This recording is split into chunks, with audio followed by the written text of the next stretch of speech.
اور اگر وہ شخص مجھے جانتا نہیں ذاکر کیسا دکھتا ہے. مثال کے طور پہ شری لنکا میں میں ایک اسٹوڈنٹ کو مدد کرتا ہوں, روز 10,000 روپے بھیجتا ہوں. اس کو پتا نہیں ذاکر کیسا کیا کرتا ہے, وہ کاکروچ بناتا ہے, کاکروچ, اور روز صبح کو بولتا ہے ذاکر شکریہ. جب مجھے پتا چلے گا اس نے مجھے کاکروچ بنایا, کیا مجھے خوشی ہوں گی؟ بھلے وہ مجھے کچھ خالی دل میں کہتا تھا ذاکر شکریہ کافی ہے, شکریہ نہیں بھی کہتا تھا چل جاتا تھا, لیکن مجھے کاکروچ بنایا, انسان سے کاکروچ بنایا. مجھے فرق پڑے نہ پڑے, وہ تو بیوقوف بن رہے نا.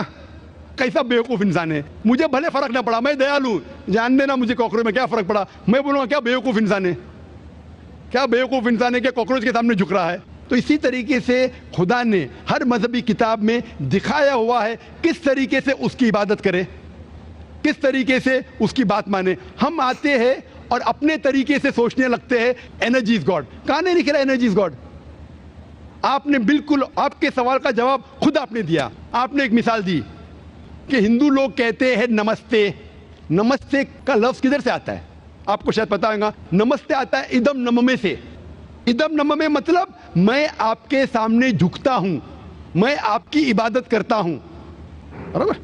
ادم نممے, آپ کہنا چاہتے میں آپ کے اندر ایشور کی عبادت کرتا ہوں.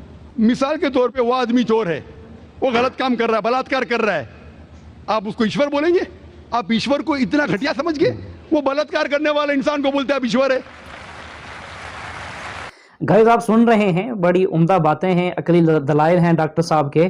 تو یہ باتیں بہت اچھی ہیں اور ان کو سمجھنا چاہیے, اور کوشش کیا کریں ہماری یہ ویڈیوز جو ہے وہ تسلی سے سنا کریں اور یکسوئی کے ساتھ, تاکہ آپ کو علمی نکات مل سکیں, جیسا کہ ڈاکٹر صاحب ابھی آپ کو سنا رہے ہیں. اس سے بھائی چارگی بڑھیں گی نہیں گھٹیں گی. وہ بلاತ್کار کرنے والے کو, وہ چور کو, وہ ڈاکو کو میں ایشور مان رہا ہوں, اس کے سامنے جھک رہا ہوں. اللہ کو کیوں گالی دے رہے, ایشور کو کیوں گالی دے رہے, خدا کو کیوں گالی دے رہے؟ اسلام میں, اسلام کی بھی آپ نے مثال دی, اسلام میں ہم کہتے السلام علیکم. اللہ تعالیٰ سے فرماتے اس انسان پہ سلامتی دے.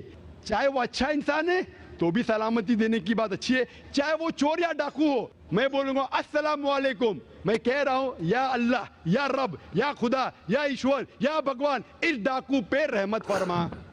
کچھ بری بات ہے نہ؟ میں اللہ کو گالی دے رہا ہوں, اس کے لیے دعا دے رہا ہوں کہ تو غلط کام چھوڑ اور صحیح راستے پہ آ. اگر میں اس کو خدا مانوں گا تو خوش ہو جائے گا, وہ اور چوری کرے گا, وہ اور بلاತ್کار کرے گا. کوئی بھی دھرم میں یہ نہیں سکھاتا. یہ دھرم کے ماننے والے اپنی خود کی ایجاد کرتے ہیں, اسے کہتے ہیں انوویشن, بدعت. جس طریقے سے خدا نے سکھایا ہے کہ اس کی عبادت کرے, اسی طریقے سے ہمیں کرنا چاہیے. تبدیلی لائیں گے. ہم سمجھ رہے ہیں کہ بھائی چارہ بڑھے گا, بھائی چارہ نہیں بڑھے گا, بھائی چارہ گھٹے گا.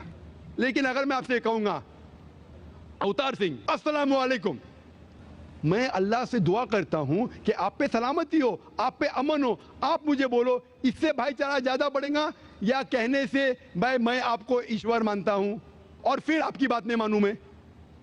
پھر اگر آپ مجھے بولیں گے چلو بھائی شراب پینے چلو, چلو بھائی لڑکی کے ساتھ رات گزاریں گے, تو میں کیا بولوں گا, میرے بھگوان مجھے بلا رہا ہے. تو یہ کہنا السلام علیکم مطلب میں اللہ سے دعا کرتا ہوں کہ یہ انسان کے اوپر سلامتی ہو. اچھا انسان پہ بھی سلامتی کہنا اچھی بات ہے, برا انسان پہ بھی سلامتی کہنا اچھی بات ہے. تو اس طریقے سے اسلام میں جو گریٹنگ ہے اس سے کسی کو نقصان نہیں ہوتا ہے, نہ it is hypocrisy, it is the best way of بھائی چارہ. اور قرآن میں کہا گیا ہے سورہ نساء میں, سورہ نمبر 4 آیت نمبر 86 میں 86, وَإِذَا هُوِيتُمْ, مطلب اگر کوئی آپ کو سلام دیتا ہے تو آپ اس سے اچھا سلام دو, کم از کم اس جیسا, کیونکہ اللہ تعالیٰ حساب رکھتا ہے. مطلب اگر آپ السلام علیکم کہیں گے مجھے کہنا چاہیے وعلیکم السلام ورحمۃ اللہ. اگر آپ کہیں گے السلام علیکم ورحمۃ اللہ, میں کہوں گا وعلیکم السلام ورحمۃ اللہ وبرکاتہ, اور بہترین ہونا چاہیے یا کم از کم یکساں.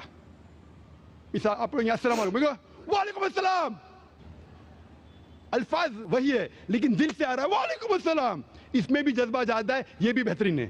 تو قرآن میں لکھا ہے کوئی بھی آپ کو سلام کرتا ہے اس سے بہترین سلام دو, یا اس سے بہتر نہ کر سکو, کوئی کہ السلام علیکم ورحمۃ اللہ وبرکاتہ, کم از کم اتنا دو, وعلیکم السلام ورحمۃ اللہ وبرکاتہ.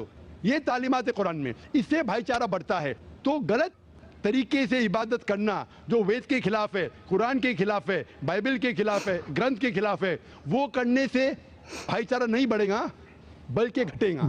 تو اسی لیے ہم یہ جانیں ایشور جو ہمارا بنانے والا ہے، ہمارا خالق ہے، وہ جانتا ہے کہ کس طریقے سے اس کی عبادت کرنا چاہیے، وہ بہترین جانتا ہے. مثال کے طور پہ آپ کو ڈاکٹر کوئی دوائی دیتا ہے کہ یہ لال گولی صبح کو لینا، ہری گولی دوپہر کو لینا، آپ بولیں گے چھوڑو ہری لال، میں نیلی گولی کھاؤں گا. وہ ڈاکٹر ہے، وہ جانتا ہے. تو اسی طریقے سے ہمارا خالق، ہمارا مالک خدا ہے، اس کی بات کے اوپر عمل کرنا. اسی لیے جو انسان خدا کی باتوں پہ عمل کرتا ہے اسے کہتے ہیں اسلام، مطلب submit, he is called as a Muslim. تو جو کوئی اللہ کے مطابق چلتا ہے اسے کہتے ہیں person who submits his will to God. Hope